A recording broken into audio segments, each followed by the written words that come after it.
Yang disebut bid'ah itu yang mana? Kan bid'ah itu hal yang baru. Apakah hal yang baru itu adalah yang dilakukan oleh setelah sahabat? Mana dalilnya? Gak ada dalilnya bahwa kalau bid'ah yang dilakukan oleh sahabat itu boleh diikuti. Kalau bid'ah yang dilakukan oleh setelah sahabat itu tidak boleh diikuti. Mana dalilnya? Tidak ada dalilnya. Jadi yang harus dibenahi apa? Pemahaman Anda terhadap makna bid'ah. Ini yang harus dibenahi. Makanya semua ulama ahli sunnah wal jamaah tidak ada yang membikin kaidah apa yang tidak dilakukan oleh Rasul itu bid'ah dolalah, nggak ada. Semua ulama ahli sunnah wal jamaah, karena bid'ah yang difahami bukan seperti itu. Buya Muhyiddin ini alirannya sesat, dan jangan diikuti, jangan didengar.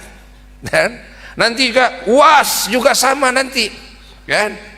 Oh, udah banyak lagi nih, banyak lagi. Dan Buya Ar-Razi nanti sama nanti, kan?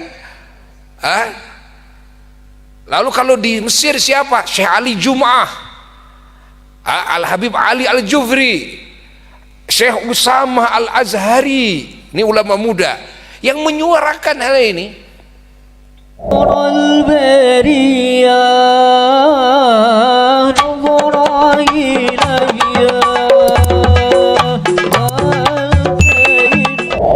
Nah, ini menjadi akar permasalahan. Sunnahnya sama, Qur'annya sama, pemahamannya yang tidak sama. Jadi ketika kita lihat, kan, ini ada rusak ini dalam keilmuan. Dari sisi muallim, dari sisi pengajar, ada yang rusak dari sisi keilmuan.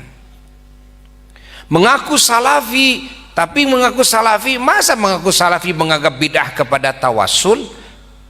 Para sahabat saja bertawasul. Bukan cuma bertawasul dengan amal soleh, tapi bertawasul dengan manusia yang soleh. Ingat, bertawasul dengan manusia yang soleh. Ini para sahabat. Lalu para tabi'in, tabi'in. Lalu yang dianggap salaf oleh kalian siapa? Kalau dianggap salaf, yang dianggap salaf oleh kalian adalah para sahabat tabi'in, tabi'in. Mereka ahli tawasul. Paham? Salah satu contohnya, itu kan? Mereka ahli tabarruk, ahli ngalap berkah. Allah. Lalu ini salafi yang mana? Begitu Buya lihat, mereka hanya sampai nasab keilmuannya itu hanya sampai Ibnu Taimiyah. Nasab keilmuannya hanya sampai Ibnu Taimiyah. Udah sampai di situ. Makanya kalau dilihat Ibnu Taimiyah kemana ini nasabnya? Di zaman Ibnu Taimiyah sendiri, Ibnu Taimiyah sampai di penjara atas fatwa para ulama-ulama ahli sunnah wal jamaah di saat itu, karena ada kesesatan di dalam sebahagian pemahaman. Di dalam sebagian pemahaman yang ini bertolak belakang dengan ahlu sunnah wal jamaah, hingga Ibnu Taimiyah masukkan penjara. Siapa yang fatwa? Para ulama-ulama di masa itu. Mereka kan hanya tahu ulama itu saja, dari pihak itu saja. Mereka tidak mau mengambil pendapat dan mengambil keilmuan dari para ulama-ulama besar, dan yang ada di masa itu, yang ada di masa sebelumnya, yang ada di masa setelahnya. Nih, pahami ini oleh kita, ya. Bahkan sekarang sering Buya juga jelaskan kesininya ketika muncul Albani, ya. Ini Syekh Albani yang diusung oleh mereka kaum Wahabi sebagai pentasheh hadis, sehingga menafikan tashehan para ulama ahli hadis yang jelas-jelas nasab ilmu hadisnya jelas terang. Ini Albani kemana ini bergurunya? Begitu dilihat gurunya kemana, Albani ini bukan muhaddis. Ingat, Tapi ini kaum Wahabi sengaja mengusung, menyebarluaskan, menempel-nempelkan nama Albani, Sahahul Albani, Sahahul Albani, dan banyak orang yang tidak tahu, orang ketipu akhirnya. Seolah Albani ini muhaddits musahhih, pentashih. Lalu ulama-ulama yang lain kemana? Tidak ada ulama yang lain. Padahal seluruh hadis sudah ditashih oleh para ulama-ulama ahlinya. Ingat, yang jelas, yang masyhur, yang terang, seperti matahari keilmuannya dalam ilmu hadis. Maka sering Buya jelaskan, ya. Maka hati-hati dengan nama As-Sunnah, ada TV As-Sunnah, itu As-Salaf, As-Salaf, ingat. Bahkan Buya mewanti-wanti kepada umat Islam. Apa? Karena mereka membuat gerakan, satu gerakan apa? Gerakan hijrah, menggarap orang-orang yang baru hijrah. Dan kedua, gerakan tahfidz rumah Quran. Catat nih, menggarap apa? Rumah Quran di mana-mana, bukan cuma di Indonesia, di berbagai negara. Mereka memasukkan pemahaman-pemahaman mereka yang bertolak belakang dengan ahli sunnah wal jamaah ini melalui anak-anak kecil dan melalui orang-orang yang baru hijrah, yang masih mentah ini. Makanya Buya wanti-wanti kepada semua umat Islam, pilih dan rumah tahfidz yang dibina oleh ulama ahli sunnah wal jamaah. Ingat, pilih hijrah yang dikelola oleh para ulama ahli sunnah wal jamaah. Dan Buya menyarankan, mengajak kepada para ulama ahli sunnah wal jamaah, para ustadz, para da'i, agar menggarap saudara-saudara kita yang hijrah, dan agar juga membuka rumah-rumah tahfidz versi ulama ahli sunnah wal jamaah, agar ini umat Islam tidak memesantrenkan anaknya karena antusias, anaknya ingin menjadi hafidz Quran, lalu tidak pernah melihat. Mereka tidak tahu, orang awam tidak tahu. Pokoknya ini kan cuma Quran, padahal di sela-sela Al-Quran dicekokin dengan pemikiran-pemikiran yang sebahagiannya, Buya tidak mengatakan seluruhnya, tapi sebagian, dan sebahagiannya ini adalah perkara-perkara yang merupakan akar dalam agama.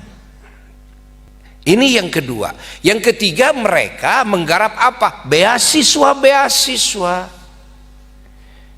Mereka bikin universitas, beasiswa di-free-kan biaya dan sebagainya, dan itu dan ini, bantuan-bantuan. Ya, akhirnya yang menjadi Wahabi pulang ke pesantren abahnya dianggap ahli neraka semua, diromak tuh. Ini terjadi bukan cuma di Indonesia, di berbagai negara. Maka sekarang para ulama ahli sunnah wal jamaah bersuara, menyuarakan hal ini bareng-bareng, sama-sama semuanya, ya. Dan ulama yang menyuarakan ini, mereka akan kasih tanda, gitu kan? Hati-hati ini dengan syekh ini, ya. Jangan didengar, jangan diikuti. Kiai ini jangan didengar, jangan dai ini jangan didengar. Mereka masukkan kepada daftar ulama-ulama penceramah dai yang tidak boleh diikuti, dianggap oleh mereka sesat. Termasuk Kiai Muhyiddin, Abuya Muhyiddin, ini alirannya sesat, dan jangan diikuti, jangan didengar. Dan nanti juga UAS juga sama nanti. Kan? Udah banyak lagi nih, kan? Abuya Ar-Razi nanti sama nanti, kan? Lalu kalau di Mesir siapa? Syekh Ali Jum'ah.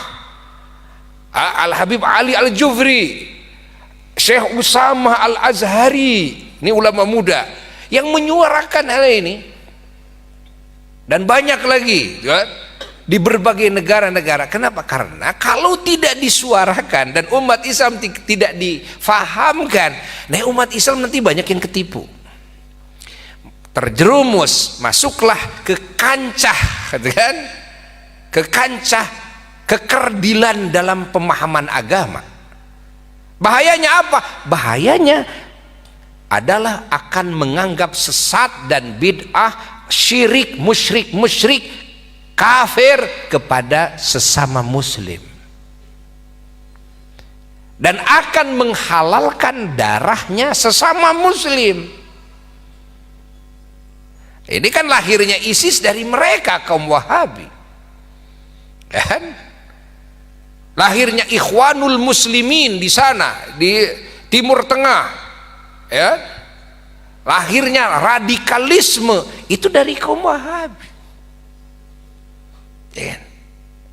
Ahlussunnah wal Jamaah membawa Islam ini dengan pemahaman yang luas, Quran dan Sunnah dengan pemahaman yang luas, bukan cuma nasnya yang dikuasai secara luas, tapi pemahamannya juga luas sekali. Dan fahami oleh kita.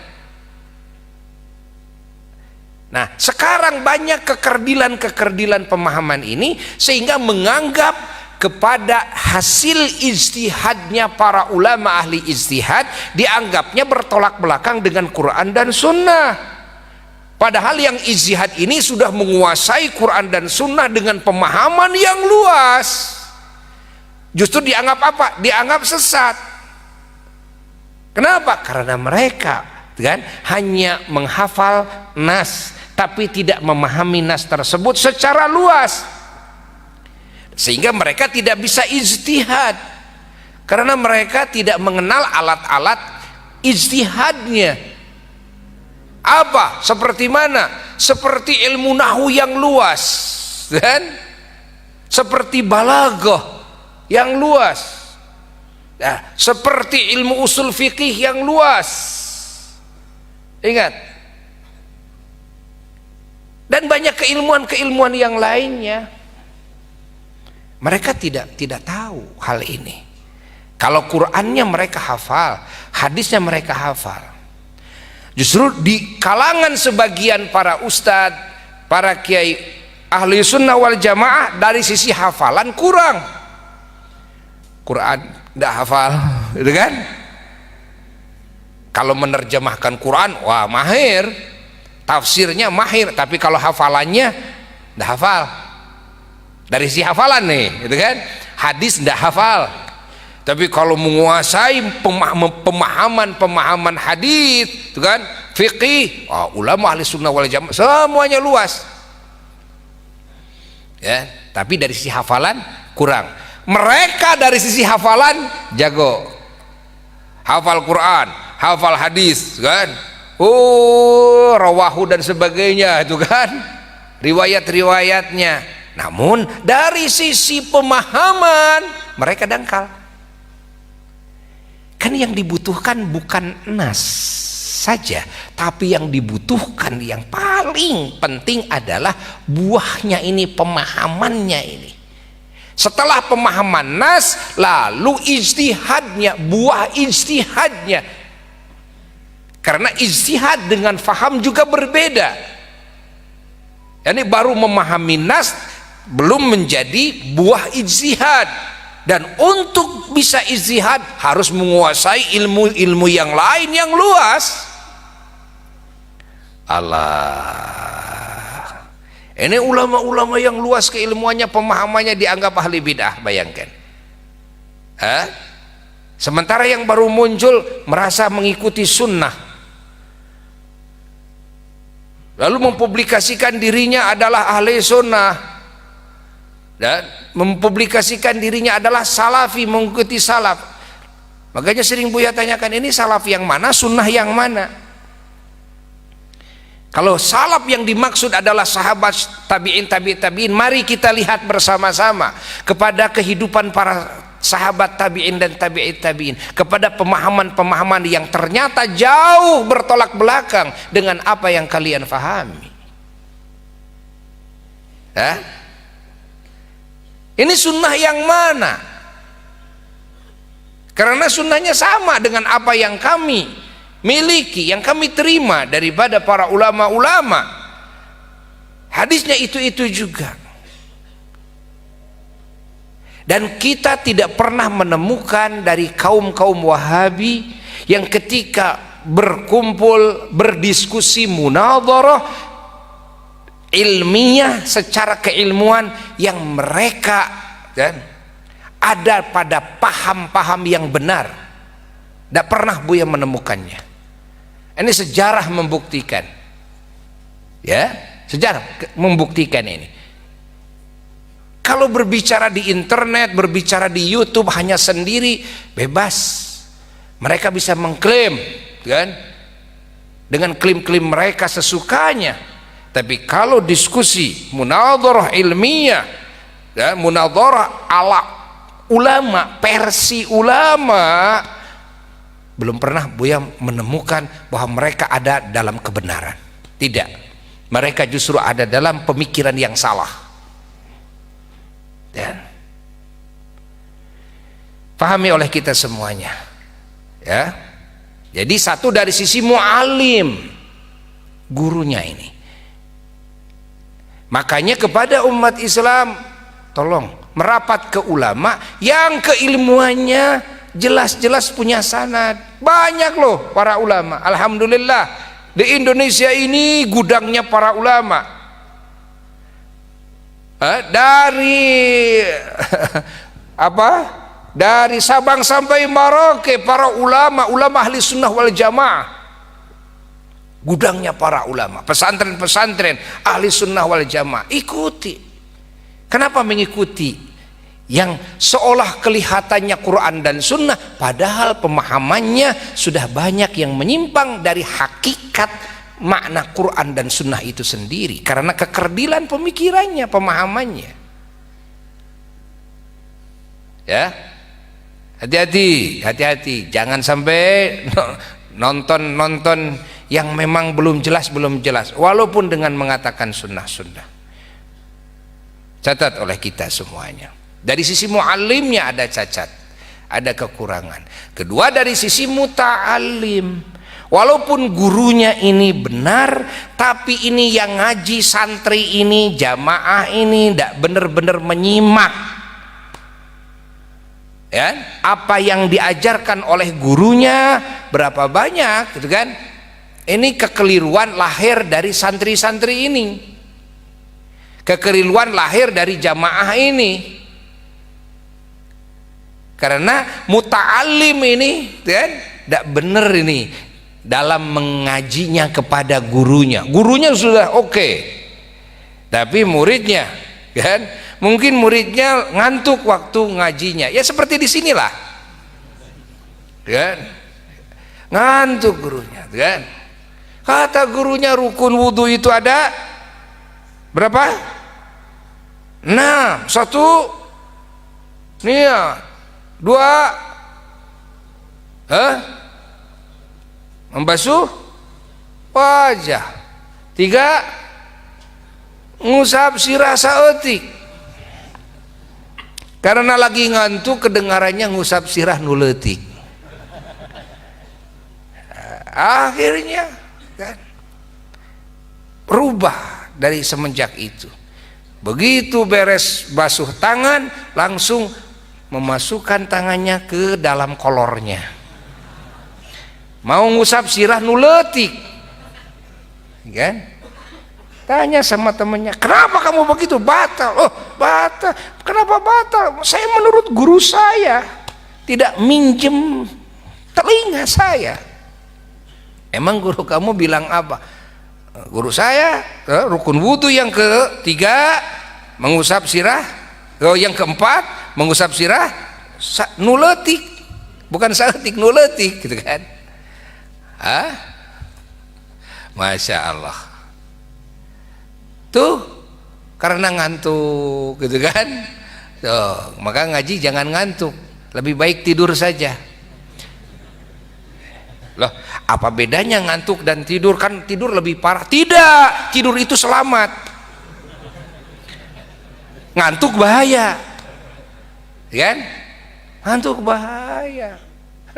Si Aki begitu mendengarkan cerita dari gurunya, kata gurunya, disunatkan, kan? Kalau sebelum wudu nyusur dulu, sebelum sholat nyusur dulu, kedengarannya nyusu dulu.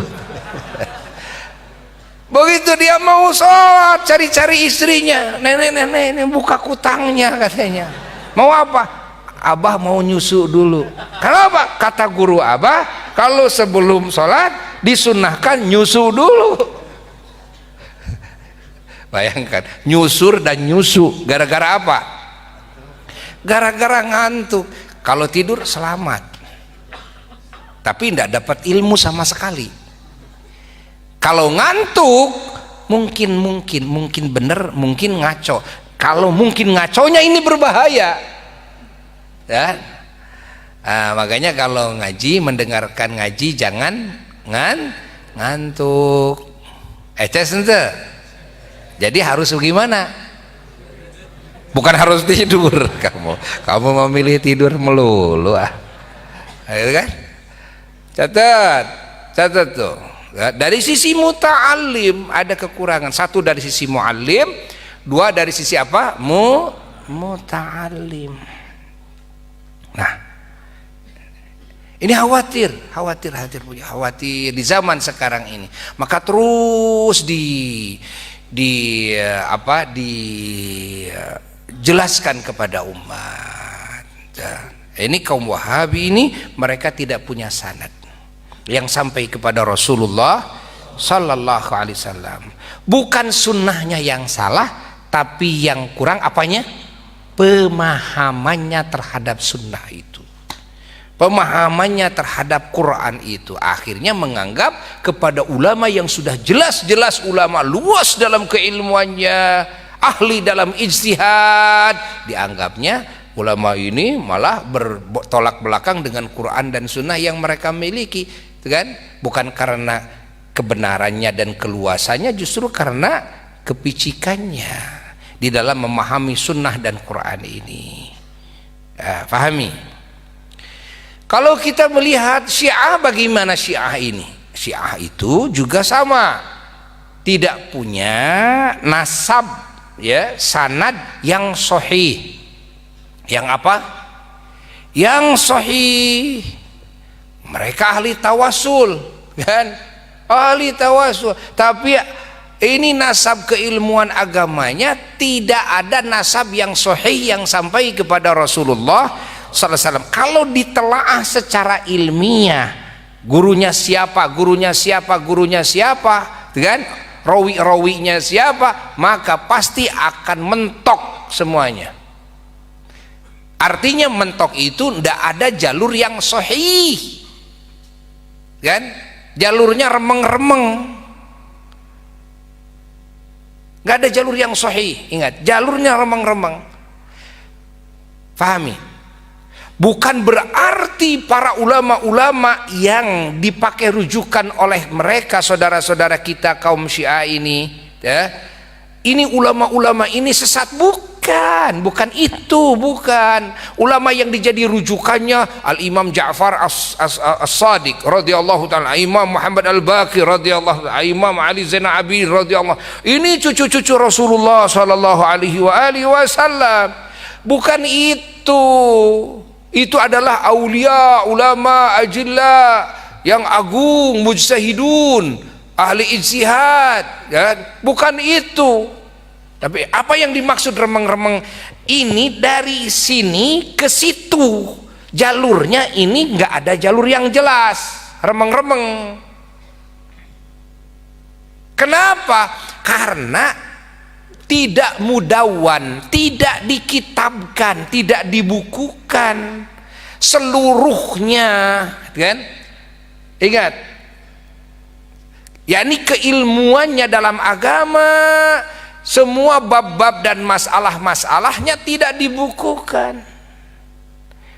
Hatta di zaman para tabi'in dan tabi'it tabi'in, di zaman itu para mujtahid mutlak banyak, bukan cuma 4. Bukan. Ingat, sahibul madhab itu bukan cuma 4. Al-Imam Abu Laits, Al-Imam Sufyan Al-Thawri, Al-Imam Sufyan bin Uyainah, Al-Imam Ishaq bin Rahawi, Al-Imam Hasan Al-Basri, Al-Imam Ja'far As-Sadiq. Banyak lagi. Al-Imam Dawud Al-Zahiri, Al-Imam Ibnu Jarir At-Tabari. Nah, ini mujtahid mutlak di zaman itu, sahibul madhab. Mereka ashabul madhab memiliki madhab sendiri. Nah, ada yang mujma' alaih, ada yang mukhtalafi, ada yang ijma'nya, ada yang tidak, ada yang muttafaq alaih, ada yang mukhtalafi, ada yang ittifaqnya, ada yang tidak. Namun beliau-beliau ini tidak membukukan secara sempurna, dan semua bab-bab dalam agama, masalah-masalahnya tidak dibukukan oleh beliau-beliau, dan murid-muridnya tidak membukukannya. Ingat, murid-muridnya tidak membukukannya. Catat oleh kita, ya. Akhirnya hilanglah jejak, kan? Sudah hilang jejak. Umat Islam yang setelahnya mau mengikuti kepada beliau-beliau, bukan beliau-beliau ulama yang diragukan, bukan beliau-beliau ulama-ulama yang justru menjadi rujukan, mujtahid mutlak. Namun dari saya ke sini, gitu kan, ini jalurnya gelap.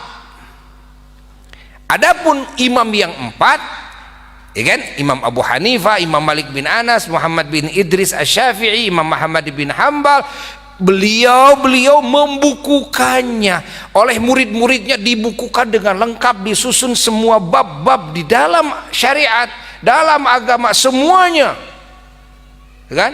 Bahkan Al-Imam Asy-Syafi'i, beliau adalah ulama pertama dalam Islam yang membangun kaidah usul fiqih.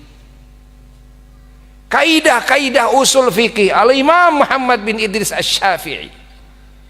Sehingga umat Islam yang di bawah ketika ingin mengikuti ajaran agama dengan benar, diperlukan, kan, kejelasan dan kesohihan nasab, sanad, keilmuan rawinya yang meriwayatkannya. Pahami? Didukung dengan kitab-kitab yang jelas beredar di mana-mana. Sehingga para ulama semua berfatwa, dan tidak boleh taklid. Ingat, di dalam menentukan halal dan haram, dalam menentukan hukum, tidak boleh taklid kepada selain imam yang 4. Bukan berarti selain imam yang 4, gitu kan, tidak sah diikuti, bukan. Ingat, masalahnya karena apa? Jalur. Ingat, sanadnya, nasabnya, rawinya tidak bisa dianggap sahih. Kan kita harus sahih. Agama itu, kita mengambil agama harus sahih. Termasuk sahih itu apanya? Nasabnya, sanadnya ini harus sahih, kan? Fahami oleh kita? Faham tidak? Faham tidak? Kalau dalam urusan nasihat tidak masalah, kan? Nggak masalah. Kalau urusan nasihat, ada urusan tarikh, asal tidak berkaitan dengan hukum saja, ya kan? Tidak masalah kita ikut. Tapi kalau sudah penetapan hukum, jangankan kepada para ulama-ulama yang ada di zaman imam-imam mujtahid yang 4 itu, hatta kepada para sahabat saja tidak boleh. Tidak boleh kita langsung loncat mengikuti pendapat sahabat Ibnu Abbas, sahabat Ibnu Mas'ud, sahabat Abi Hurairah, sahabat. Tidak boleh. ini sahabat lebih agung daripada tabi'in. Benar. Loh, kenapa kita malah tidak boleh mengikuti yang lebih agung? Dan Rasulullah Shallallahu Alaihi Wasallam jelas lebih agung daripada sahabat. Benar. Yang menjadi masalah adalah jalur ke sana. Paham tidak? Jalur ke sana yang remeng-remeng itu. Sementara jalur keilmuan ini sanad ini minad din, daripada agama. Sanad ini daripada agama, ingat, bagian daripada agama. Tanpa sanad nggak mungkin kita bisa mendapatkan agama yang sahih. Sanad itu bagian daripada agama. Semua ulama sepakat begitu. Nah sekarang itu malah dicekokin umat Islam itu. Dicekokinya begini kan, Rasul dengan sahabat agungan mana? Jawab. Agungan Rasul. Loh, yang adzan Jumaah 2 kali siapa? Sahabat. Rasulullah adzan Jumaahnya berapa kali? Mau ikut mana? Kan dicekokin begitu. Orang yang awam otomatis pemikirannya ya Rasul, ya udah kamu ikut Rasul. Wes, kan? Paham tidak? Hah? Lalu sahabat dengan Imam Syafi'i agungan mana? Ya sahabat. Hah? Lalu Imam Syafi'i dengan sahabat dianggap berbeda. Kamu mau ikut di mana? Ya sahabat. Ya wis, tinggalkan Imam Syafi'i, ikut sahabat. Ini di zaman sekarang. Padahal pertanyaannya bukan begitu. Kalau mau jujur pemikiran kita harusnya begini. Satu, kan, jalur dari kita, ya, ingat, ke Rasul, ya, lihat ke sahabat, lihat mana jalur yang soheh, sanad yang soheh, mana sanad yang doif. Jalurnya, lihat jalurnya, bukan membandingkan Rasul dengan sahabat, sahabat dengan tabiin. Jangan. Dari kita kan yang mau menerima agamanya siapa? Kita, itu kan, kita mau mengikuti Rasul. Benar bahwa pokok yang kita ikuti adalah Rasulullah. Namun dari kita ke Rasul sanadnya lewat jalur yang mana? Kalau lewat Imam Syafi'i jelas sahih, Imam Malik jelas, Imam Abu Hanifah jelas, Imam siapa lagi? Ahmad bin Hanbal jelas. Kenapa? Karena terbukukan, sanadnya jelas. Lewat luar daripada itu tidak jelas, kan? Ini masalahnya dari sini ke sana aja jalannya. Eces enggak? Ini pertanyaan pertama harusnya hadirkan oleh kita. Ya, karena kita mau ngikuti ajaran yang jelas dari Rasul. Kalau yang jelas dari Rasul harus melewati jalan yang jelas. Jalan yang jelas yang ditemukan oleh semua ulama di muka bumi ini hanya melalui jalur yang 4 dalam urusan fikih ini. Dan yang 4 semuanya salaf. Kalau yang mengikuti salah satu yang 4, Imam Syafi'i, Maliki, Hanafi, Hambali, berarti as-salafi itu. Dan as-salafi di alam dunia itu semuanya sama, as-salafi, walaupun tidak menggembor-gembor saya salafi. Karena salafi bukan slogan. Jelas enggak? Tapi salafi adalah hakikat pengikutan. Ingat, salafi adalah hakikat pengikutan, jalurnya kepada salaf. Apakah Imam Syafi'i salafi bukan? Salaf bukan? Imam Ahmad salaf bukan? Imam Malik bin Anas salaf bukan? Imam Abu Hanifah salaf bukan? Jalurnya jelas tidak? Oke. Ibnu Taimiyah salaf bukan? Ya bukan. Karena Ibnu Taimiyah di bawah jauh. Dan setelah salaf, tabi'in juga bukan Imam Ibnu Taimiyah, apalagi Muhammad bin Abdul Wahhab, yang membangun paham Wahabiyah itu. Fahami? Imam Muhammad bin Abdul Wahab ini dengan ayahnya sudah berbeda, bertolak belakang. Ayahnya tuh sama ahli sunnah wal jamaah, saudaranya beliau pun juga sama ahli sunnah wal jamaah.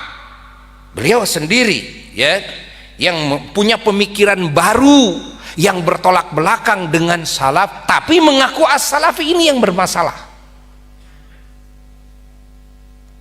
Jadi Ibnu Taimiyah bukan salaf kan?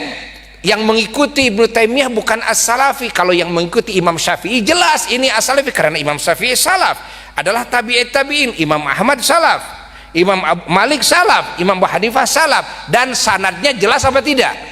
Sahih apa tidak? Kuat apa tidak? Oke, sekarang selain daripada mujtahid yang 4 ini, beliau Imam Sufyan Ats-Tsauri, Imam Ja'far As-Shadiq kan, yang menjadi rujukannya kaum Syiah kan. Nah, beliau salaf yang mengikuti Imam Al-Laits, yang mengikuti Imam Ibnu Jarir, yang mengikuti Imam Dawud Az-Zahiri, mereka salaf semua? Salaf. Yang menjadi masalah apanya sekarang? Jalurnya yang tidak jelas. Jalur ke sana, bukan beliau bukan salaf, tapi jalur ke sana yang tidak jelas. Kita mau mengikuti agama yang jelas kok. Yang jelas sudah ikuti. Salah satu daripada mazhab yang 4 itu. Kaji dengan benar, ngaji amalkan dengan benar. Makanya semua ulama Ahlussunnah wal Jamaah mewanti-wanti jangan sampai mengikuti kepada ajaran Syiah, jangan sampai mengikuti kepada ajaran Wahabi, jangan salah memasantrenkan anak-anak kita ke sana, kan? Oh ini sunnah, Qur'annya, hadisnya jelas. Jelas itu karena kamu hanya mendengar dari bibir mereka saja. Kamu tidak mengkaji dari ulama Ahlussunnah wal Jamaah, kan? Ingat. Dianggapnya ulama Ahlussunnah wal Jamaah tidak jelas. Ya, catat oleh kita, ya, catat oleh kita. Jelas tidak? Ini yang diwanti-wanti oleh Buya terus, karena banyak sekarang terus menggembor-gemborkan, memfitnah ulama ahli sunnah wal jamaah sekarang. Hati-hati. Buya juga harus membela umat Islam, karena perkataan ini berat Buya katakan. Dan tapi bukan berarti Buya memusuhi itu. Lah tidak, mereka adalah saudara-saudara kita, Wahabi saudara-saudara kita. Buya mencintai mereka, Buya mencintai mereka saudara-saudara yang mengikuti paham Syiah. Ingat, Buya menyayangi mereka, mendoakan mereka, menjalin hubungan baik dengan mereka, kan? Yang Buya wanti-wantikan adalah pemikirannya, pemahamannya. Faham apa tidak? Catat oleh kita semuanya. Nah, mudah-mudahan kalimat ini manfaat, ya, manfaat bagi Buya sendiri dan bagi semua umat Islam. Dan mudah-mudahan alhamdulillah. Nah, insya Allah Buya rencana di bulan Ramadan akan membuka khusus pengkajian pemahaman Ahlus Sunnah wal Jamaah. Ya, akan diulang-ulang. Ahli sunnah wal jamaah, bagaimana pemikiran ahli sunnah wal jamaah dalam akidah, dan masalah-masalah yang berkaitan dengan akidah, masalah-masalah yang berkaitan dengan fikih. Karena kaum Wahabi ada fikih yang nyeleneh, kan? Sebagian mereka sekarang mengikuti kepada Imam Ahmad bin Hanbal, bagus, tapi ada yang nyeleneh daripada Imam Ibnu Hanbal itu sendiri. Ya, fikihnya ini keluar daripada apa yang diijma'kan oleh para ulama ahli sunnah wal jamaah. Ya, dalam fikihnya ini fikih nyeleneh namanya. Ya, dan alhamdulillah kita harus bersyukur kepada Allah Ta'ala bahwa kita bisa mengikuti para ulama-ulama ahli sunnah wal jamaah. Untuk Jawa Barat sudah cukup banyak ulama-ulama ahli sunnah wal jamaah, pesantren-pesantren di Jawa Barat ini besar-besar, ulama-ulama keilmuannya tidak diragukan lagi, kan? Kalian ikuti kepada ulama-ulama yang sudah jelas-jelas nasabnya. Jangan sampai kalian mengikuti kajian-kajian TV As-Sunnah atau Roja TV, Radio Roja, atau as-salaf dan jangan ikut-ikut. Ya, kalau mau anak kita ingin menjadi hafidz Al-Quran, lihat dulu siapa ini yang membimbingnya, apakah ini pahamnya ahli sunnah wal jamaah atau bukan. Kalau kita memasukkan anak ke pesantren, lihat dulu bagaimana manhaj pesantren tersebut. Jangan dilihat dari slogan, jangan dilihat dari bahasan Quran dan hadis, logo Quran hadis, jangan, tapi manhajnya kemana ini, ahli sunnah wal jamaah atau bukan, kan? Dilihat, gampang sih ngeceknya, kan? Anti tawasul atau tidak, anti muludan atau gampang lah, gampang ngeceknya begitu tuh. Di sini anti maulid Nabi, udah jangan masukkan ke sana. Ini anti tawasulan, udah jangan masukkan ke sana. Itu enteng sekali, enteng sekali itu kan, tanda-tandanya kelihatan, enteng sekali. Dan paham tidak? Orang yang tidak mengadakan perayaan Maulid Nabi beda dengan orang yang anti. Kan? Orang yang tidak tahu melakukan tawasul beda dengan orang yang anti. Kadang-kadang kita juga tidak tawasul dalam berdoa. Kan? Orang yang memakai Sayyidina dan anti Sayyidina dan yang tidak memakai Sayyidina dalam salawat kepada Nabi atau dalam penyebutan kepada Nabi Shallallahu Alaihi Wasallam, itu kan jauh berbeda. Kadang-kadang kita juga tidak pakai Sayyidina. Ya Rabbi salli ala Muhammad, Ya Rabbi salli alaihi wasallim. Ya Rabbi salli ala Muhammad, gak pakai Sayyidina. Ya begitulah. Tapi kami penuh dengan ta'zim dan penghormatan kepada Kangjeng Nabi Muhammad sallallahu alaihi wasallam, walaupun tidak mengatakan Sayyidina, tapi di hati saya meyakini bahwa Nabi Muhammad SAW adalah Sayyidina. Sayyiduna itu adalah junjunan kami semua, bahkan Sayyidul Khalqi Ajma'in, junjunan semua makhluk. Di hati saya, walaupun lisan saya tidak menyebut Sayyidina, tapi di hati saya meyakini beliau adalah Sayyidina. Faham? Jelas tidak? Dan pengucapan Sayyidina itu kan dalam galib-galibnya salawat kita ucapkan, tapi kadang-kadang tidak mengucapkan, tidak masalah. Jadi permasalahan bukan di situ. Permasalahan adalah ketika punya pemahaman menganggap menyebut Sayyidina kepada Nabi Muhammad SAW adalah bid'ah dolalah, adalah perkara yang salah. Nah ini masalah yang besar. You understand? Are you the best crazy? Wallahu a'lam bisawab. Nah itu dari Buya, dan doakan Buya sekarang mau pergi sana. Terusin Maulana, dan sekarang batasi ya sampai jam 2. Sekarang sudah jam 1.32, setengah jam lagi diisi oleh Maulana sudah selesai. Nah, dan ke depannya mudah-mudahan kita bisa meneruskan lagi pengkajian Ihya. Jadi Buya ini memberhentikan dulu, dan karena ada sesuatu ya, sesuatu ini yang Buya tidak bisa mengatakannya kepada jamaah, kepada umat ya. Nah segalanya semuanya tentunya harus ada ya, harus ada ridho, harus ada izin, harus ada amr, harus ada itu dan sebagainya itu kan. Nah ketika ya, isyaratnya sementara itu kan, berhenti dulu ya, masih ada bahasan-bahasan lain yang harus kita bahas ya. Ya kita kan melihat situasi dan kondisinya. Dan kenapa? Karena dari sisi baca kan tidak susah. Apa susahnya baca tafsir? Apa susahnya baca kitab? Karena kalau dari sisi bacaan kita mampu membacanya, bahkan kita ngomong bahasa Arab aja bisa kok, itu kan? Bahasa Arab yang fasih bisa kok, menyusun karangan dengan bahasa Arab bisa kok. Bukan itu. Kita ingin setiap amal kita ini betul-betul menjadi keberkahan bagi umat.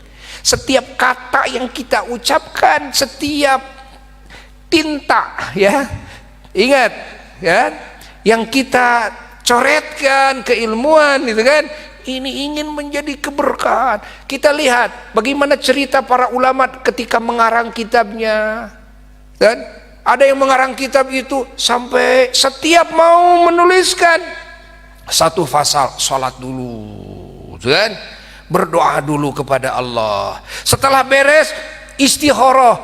Apa ini isyaratnya bagus? Kalau isyaratnya bagus, baru teruskan lagi. Allah. Dan akhlak ulama seperti itu. Karena akhlak ulama bukan sekedar saya bisa ngomong, saya bisa menjelaskan keilmuan, saya bisa mengarang. Lah, tidak. Yang dicari adalah ridhanya Allah. Yang dicari adalah isyarat-isyarat dari Allah, kebaikan dari Allah, keberkahan dari Allah untuk semuanya. Faham tidak? Faham tidak? Catat oleh kita. Catat oleh kita. Banyak ulama yang tengah-tengah ngajar berhenti. Tengah-tengah ngajar, ulama besar, tengah-tengah ngajar berhenti. Berhenti dulu. Setelah berhenti, Rasulullah sallallahu alaihi wasallam datang lewat mimpinya. Rasulullah yang menginstruksikan, kamu harus meluruskan, baru jalan lagi. Dan faham tidak? Nah, alhamdulillahirabbil alamin. Kalau kita ngaji ilmu ingin manfaat apa ingin ilmunya? Ingin manfaatnya apa ingin ilmunya? Kalau kita berdoa ingin ijabahnya atau ingin berdoanya? Ya udah. Kan?